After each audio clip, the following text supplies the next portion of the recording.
Call of Duty Vanguard. Is this the end? Is this the straw that broke the camel's back? The answer is no, because it's a Call of Duty game, and people who are dumb enough, like me, are going to continue to choose to buy the yearly releases for Call of Duty games. But that isn't to say we might be seeing a shift soon, because I think the yearly releases will be coming to an end based on just current trends.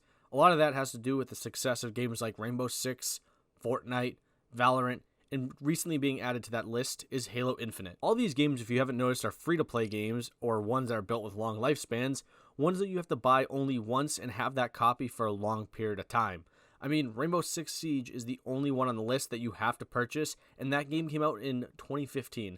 That is just over 6 years ago. And with the addition of micro DLC, operators, and free maps, the game is one of the biggest competitive and non-competitive shooters on the market, leaving Call of Duty, the last of a dying breed, following an outdated business model where every year you have a different Call of Duty, one from a new developer, each with a different story, a new multiplayer, a new co-op mode, and a different period in time where it takes place. Most people buy these games every year because at this point they have to. The new game has all the new content, especially now with Warzone involved. You're at a massive disadvantage if you don't buy the new game at launch before a new Warzone map comes out, because those that did buy the game at launch will have all the guns maxed out by the time a new map comes out, and you, well, the ones that didn't, you're fucked. Which causes a massive disparity between those that did buy the game at launch and those that chose not to buy the game at launch. So, where does that leave Call of Duty Vanguard? Vanguard is in a weird middle ground for me. While I enjoy the game, I've noticed since the Warzone integration over the last 3 Call of Duty releases, it has been severely lacking in a lot of ways. From poor updates, forced DLC, poor servers, which has been an issue since the fucking launch, and finally the lack of attention to the community in which it needs. Which is why I think this shift is starting to happen. People are becoming fatigued with the yearly releases, so much so people are flocking to the free-to-play version in Warzone because at this point the game has more to offer at launch or on a day-to-day basis. To stay alive, Call of Duty needs to start looking at making Warzone the main thing. I mean, sales are literally down 40% from Cold War, which is even worse because that game in itself is extremely lackluster and highlighted a lot of the major problems. Which brings me back to my earlier point. Games like Rainbow Six, Fortnite, Halo, and really just add any other title that fits in this category here are the future of gaming because you are investing in the future, not a new reskin version every year in which one thing that is the central thing is the big thing, if that makes sense. And if that does make sense, the idea is dumb. You would probably make more money if you just focused on making Warzone the big thing, the thing that people can log into without having to switch from game to game. Streamline it, you morons. But I want to dive into Vanguard because I do also want to review it while I have your attention, if you would. Since it's been a month and the honeymoon phase is pretty much now over for me, really give my full in-depth analysis, score it if that's what's more important to you, even give suggestions for future iterations, which I probably won't do so much on the other sides of other than like multiplayer, and how to improve the franchise as a whole. Starting with the campaign. Call of Duty Vanguard's campaign is in better ways described as a nightmare. If you ask people who swear by it, it's probably one of the best stories they've ever played, and is a good setup to the Warzone story that will be told in later seasons. Which, if you've been listening to anything I've said so far, is really, really bad. Because people who don't own the game have no idea what is happening, who these people are, but I also need to rebuttal and say, in no fucking way does this campaign do anything other than just be a ridiculous, over-the-top Call of Duty Michael Bay lace story where all the characters are obnoxious, their motivations are unclear, and an ending that is literally one of the most laughable pieces of garbage I have ever seen, with the only pro being some of the level design. Some, though, look a little bit out of place, more on that in a second, but keeping in spirit of talking about the campaign, I want to go over 3 major pieces, those being the characters, the level design, and the story, because there's a lot to unpack in this confusing, action-packed Michael Bay Call of Duty over-the-top story, so I'll lead off with the story. Call of Duty Vanguard starts in a very traditional Call of Duty place. What is supposed to be a stealth mission turns into an action-filled adventure where you're tasked with sneaking aboard a German U-boat and stealing stuff. I would say MacGuffin, but I don't know if I can even call it that. The character you were playing as dies kicking off the long and drawn-out interrogation, which is pretty much the rest of the game. I need to point out, in this U-boat portion of the mission, you learn your character, who I've named for the sake of this video, Glenn, because he gets clubbed in the face and has the ability to pick locks, and was chosen for this mission to do just that, until he was Lucille. Oh, I just had a realization that this is probably what they were going for. a guy dressed in 50 shades of leather, your team and friends all lined up, to which one person, being you, Glenn, had his head bashed in. Huh. It's pretty dumb. Back to it. For the rest of the story, we see the 4 major characters being interviewed by Charlie from Lost, those 4 characters being Kingsley, Lucas, Wade Jackson, and Paulina, with this guy, Webb, not getting any real character development other than just being a dick and getting shot in the face.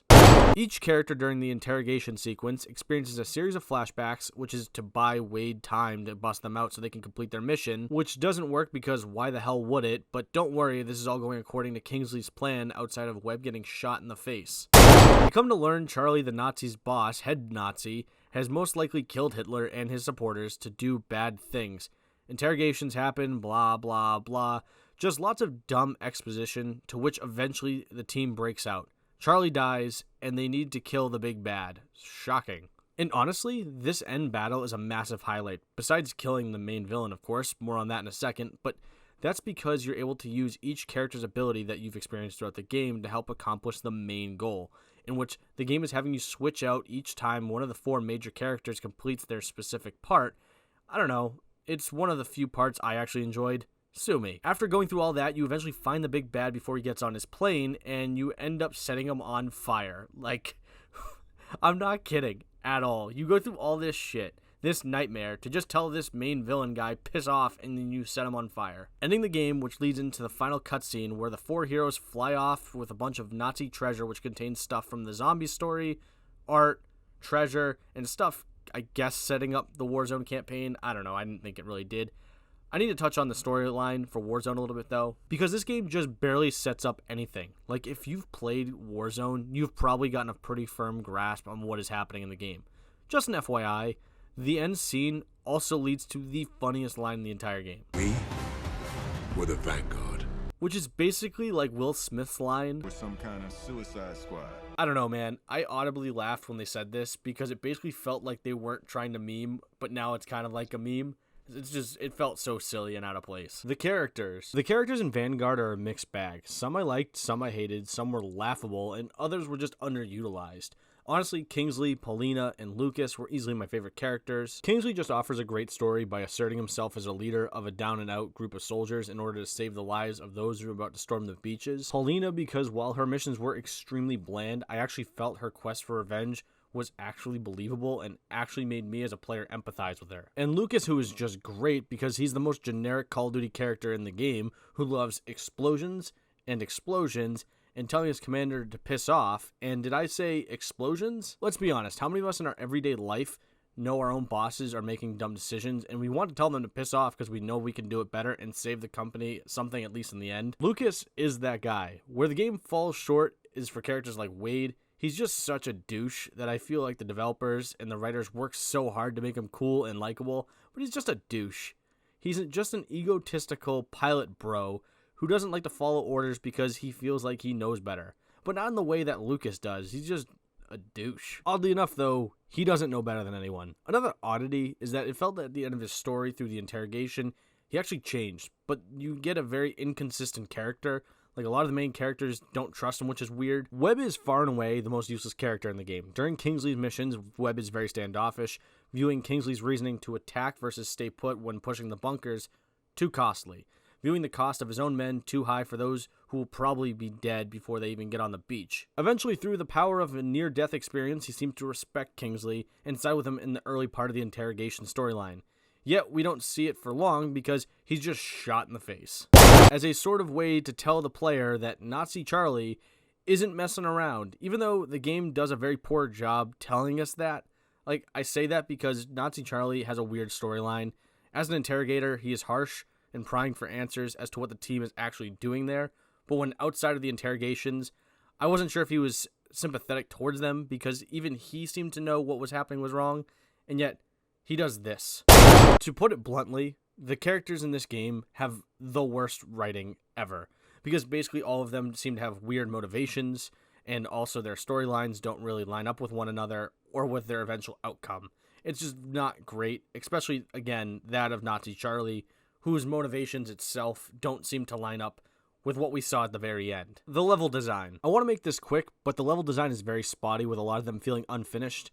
I pointed this out in the D-Day mission where I said the farm location was missing set pieces, and I was told it was intentional. This isn't intentional. Even if it was, it looks horrible, as if the level designer quit halfway through and everyone around him just said, yeah, that's good enough.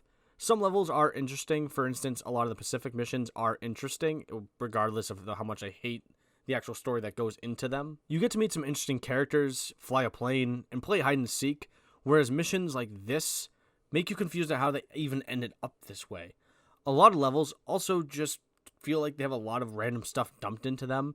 For instance, a lot of the Paulina missions have so much random shit in it for her to hide around. It just makes you wonder if most of it was even necessary to begin with. I mean, the levels are extremely confusing. Zombies. Zombies in Vanguard is easily the worst in the franchise. It just feels so watered down, so easy, so vanilla. Basically, if you've played any Call of Duty since the inclusion of zombies in Call of Duty World at War, you know to expect a few things. Round-based gameplay, interesting characters, fun Easter eggs you can do with your friends, and adrenaline-inducing games. Honestly, it's not a surprise that zombies in this game is that bad. After playing Cold War Zombies, it felt like just a massive step back for the franchise. While this, well, it feels like a massive step back off a cliff into a river in which that river is full of waterfalls. I'm saying it's bad. The way this Zombies works is that you still, I think, have round-based gameplay. I say I think because I'm not fully sure if that round-based counter is from killing the max amount of zombies per round or from completing objectives, or both. It's hard to fully understand, which, I mean, if I played a little bit more, I would probably grasp what it is, but there's nothing really keeping me in the game. Gameplay also includes portals being scattered around the map, which takes you to various locations where you complete objectives ranging from surviving, collecting runes, or even guiding whatever this thing is to this random part of the map, because that's what the game wants you to do. After completing these, you unlock more parts of the map, but my favorite part of this map is the fact it is literally the map Red Star. I'm not kidding. The developers literally just took a map, added fire, some fog, and a pack-a-punch, and said, this is exactly what the player base deserved. Like, if I needed anything to point to in order for you to understand how lazy most of this game is, it's this. It's the only map in the game at launch for zombies. I don't even know if one has come out since then, nor do I care, because the zombies isn't worth playing. It's too easy. You start with pretty much everything right at the start. Yeah, you can unlock camos and other junk, but is it really all worth it? At least Cold War Zombies was actually trying to be difficult. This felt like it was made in a few days. This is the equivalent to copy my homework the teacher won't notice. And before you say, well, COVID ruined it, shut up. Don't give them that excuse. This is lazy, and you know it, and I know it. Hell, the developer probably knows it. If it's not ready for release, then just delay it. That's what Halo's doing with Forge in their co-op mode. Literally just knock off $10 off the price tag if you have to, or maybe just give the first season of the Battle Pass for free. It's only $10 anyway. It's not like you're not going to make all your money back anyway, so why not just do that? I did read an article, though, from early November, that traditional zombies could be back, which is nice to hear because, like I said, the way zombies is being handled now is very bad. It has such a weird emphasis on this whole thing about the ether as a storyline, instead of just having, the story be a part of the zombies, instead of the zombies being the story. I feel like that's something they should kind of work out, because it really worked out in earlier iterations of zombies. Multiplayer. Let's be real, you didn't buy Vanguard for the story, and I doubt you bought it only for the zombies. And if you did, boy, you got screwed. Being completely honest, not a lot of my opinions have changed on the multiplayer since my last video talking about it. I truly believe gameplay alone, this is the best game we've had in a long time. Some of it's probably because it's done by accident, and a lot of it's because a massive portion of this game is just copied from Modern Warfare 2019. Which isn't bad. While Modern Warfare, for all intents and purposes, is a very flawed game, it actually succeeded where it needed to. I don't think Activision fully understands how, because back-to-back years, they're struggling to capitalize on what made it successful. Which I'll save for a potential Modern Warfare review. Let me reel this back into being about Vanguard. The game shipped in a pretty good state, main concerns being glitches, lag, and weapon balance, all of which were things I pointed out in my beta video. Spoiler alert, none of it got fixed. Actually, in some cases, it got worse, which is where my main concerns with the multiplayer lie. One thing I've noticed is the more recent microtransaction-heavy Call of Duty games is that the developers are very slow, probably slower than sloths working at the DMV to fix just about anything. For example, a video I made recently knocked the developers for the amount of lag currently in the game. And this isn't something that's a new problem for the franchise. The game at the time of writing this, December 14th, is nearly unplayable. How the fuck is this even a thing?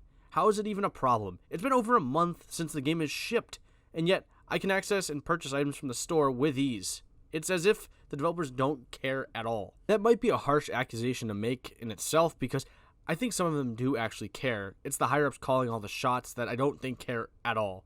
Another thing is the obvious weapon balance. I understand I'm alone on this, but I hate the gunsmith. There's too many variables for a balanced multiplayer experience. I think as it stands, there's close to 40 plus attachments per weapon. That's insane. What's more insane is that each one of them have a way of affecting each gun in the way it plays, handles, and looks. Cosmetically, I love Gunsmith. You can literally make some of the coolest weapons in the game, but on the same token, you can make some weapons downright godly. I mentioned this before in another video as well.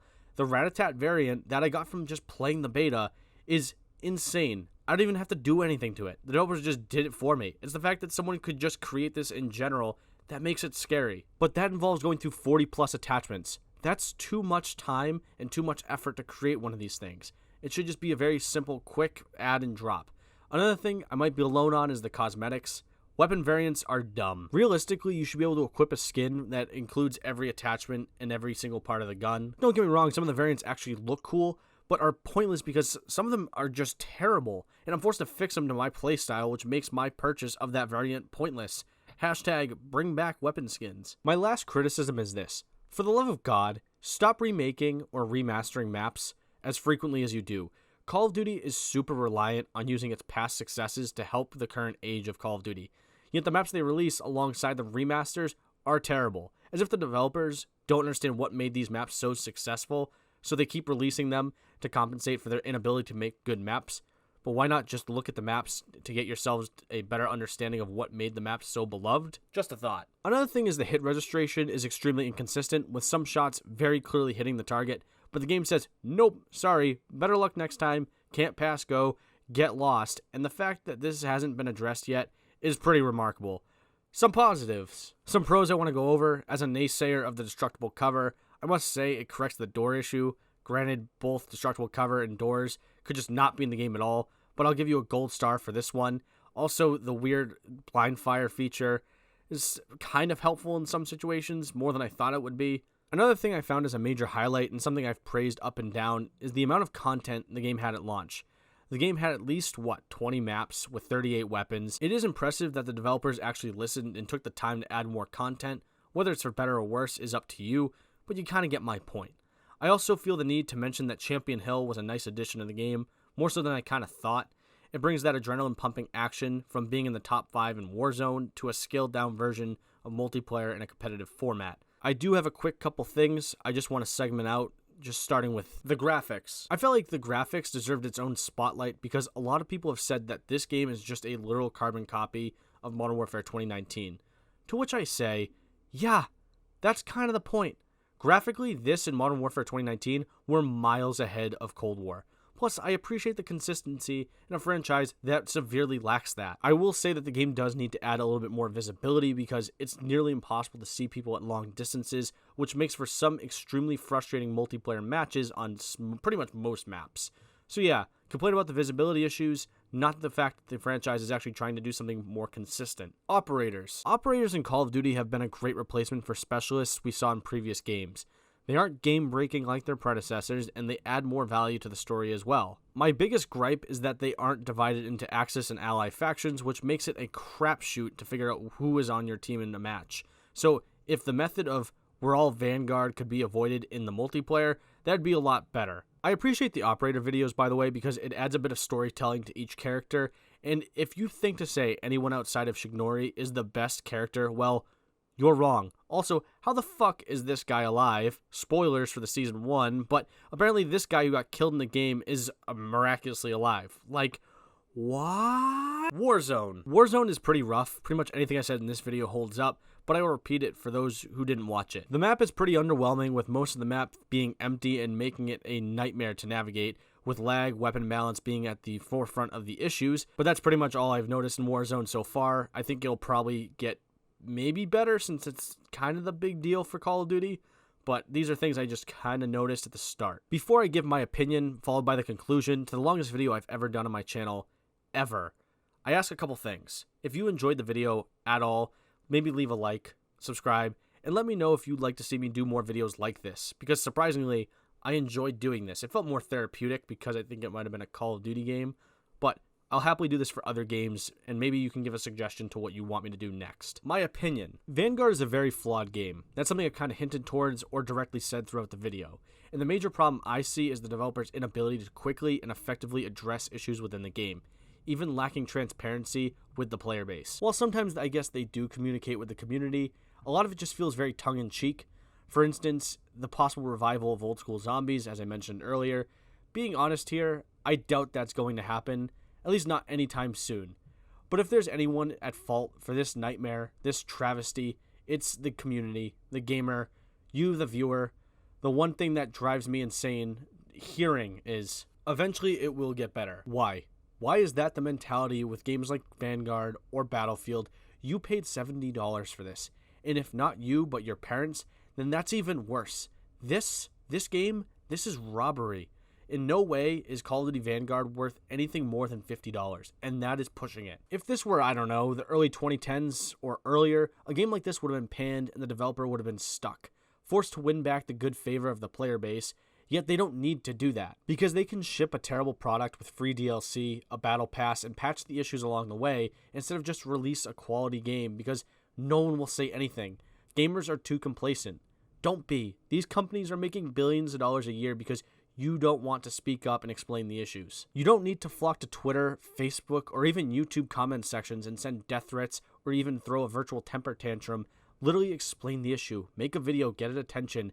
If you're going to just be a dick, and being honest, I'm a bit aware that I was a few times in this video, the developers just won't care. Quick message to community managers for these developers, because I feel like I've seen a lot of them get a lot of real hate over the last couple games.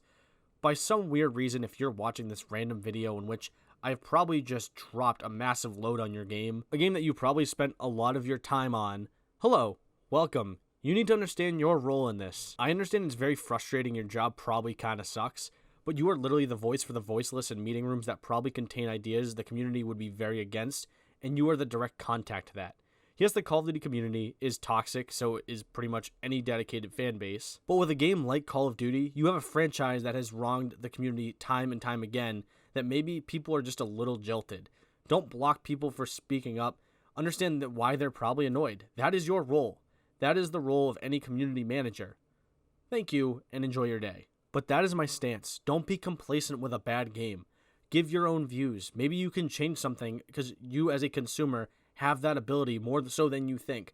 Also, I'm not saying just don't buy the game at all, but what I'm saying is maybe you don't need to buy that $30 skin, because money talks. And if the community managers have their hands tied, not purchasing stupid skins is the way for the developers to at least take that step back and figure out why. Because it has happened in the past with Call of Duty.